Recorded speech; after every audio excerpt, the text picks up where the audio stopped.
ఈ రోజుల్లో smart phone ని ప్రధానంగా వేధిస్తున్న సమస్య స్పేస్. ఈ స్పేస్ ని తగ్గించడానికి మొబైల్ కంపెనీలు రకరకాల ఆలోచనతో తమ ఫోన్లను మార్కెట్లోకి తీసుకువస్తున్నాయి. ఇందులో భాగంగానే ఇప్పుడు సిమ్ లేని ఫోన్లు వస్తున్నాయి. ఇంతకీ సిమ్ కార్డు లేకుండా ఫోన్ పనిచేస్తుందా అంటే అది అసాధ్యమని చెప్పేస్తారు అందరూ. 1000 రూపాయల ఫోన్ అయినా, 1,00,000 రూపాయల ఫోన్ అయినా దానికి సిమ్ తప్పనిసరిగా ఉండాల్సిందే. అయితే ఇప్పుడు దీనికి రామ్ చెప్పబోతోంది ఓ కంపెనీ. రిప్ సిమ్ అంటూ ఓ వినూత్న టెక్నాలజీకి తెరలేపింది. సిమ్ కార్డు లేని ఫోన్లను ఆర్మీ టెక్నాలజీ సంస్థ మార్కెట్లోకి సిమ్ కార్డు లేని ఫోన్లను తీసుకువస్తోంది. మొబైల్ ఫోన్లలో వాడే సిమ్ కి బదులుగా ఐసిమ్ కార్డుని, ఇంటిగ్రేటెడ్ సిమ్ కార్డుని మొబైల్లో పొందుపరిచి సరికొత్త టెక్నాలజీతో ఫోన్ని మార్కెట్లోకి తీసుకువచ్చేందుకు ఆర్మ్ సంస్థ ప్రయత్నిస్తోంది. అన్నీ కుదిరితే దీన్ని MWC 2018లో ప్రదర్శించబోతుందని రిపోర్టులు చెబుతున్నాయి. ప్రాసెసర్తోనే చిప్సెట్లో ఈ సిమ్ కార్డు ప్రాసెసర్తోనే చిప్సెట్లో ఇంటిగ్రేటెడ్ పార్ట్గా ఉండబోతుంది.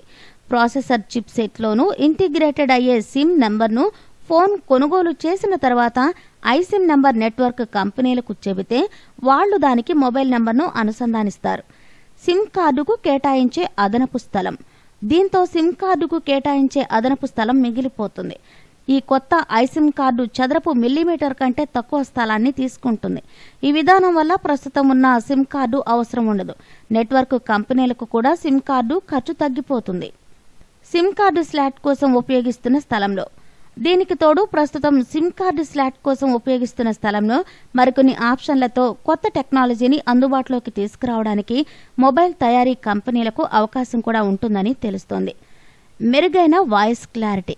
ఈ టెక్నాలజీతో మెరుగైన వాయిస్ క్లారిటీ ఉంటుందని ఆర్మ్ టెక్నాలజీ చెబుతోంది. స్మార్ట్ ఫోన్ తయారీదారులు, నెట్వర్క్ సంస్థలు ఆమోదిస్తే ఏడాది కాలంలోనే ఈ టెక్నాలజీ ఇండియాలోకి అందుబాటులోకి రానుందని సమాచారం. మీకు ఈ వీడియో నచ్చితే లైక్ చేయండి, మీ ఫ్రెండ్స్ తో షేర్ చేసుకోండి, కానీ సబ్స్క్రైబ్ చేయడం మాత్రం మర్చిపోకండి. Thanks for watching.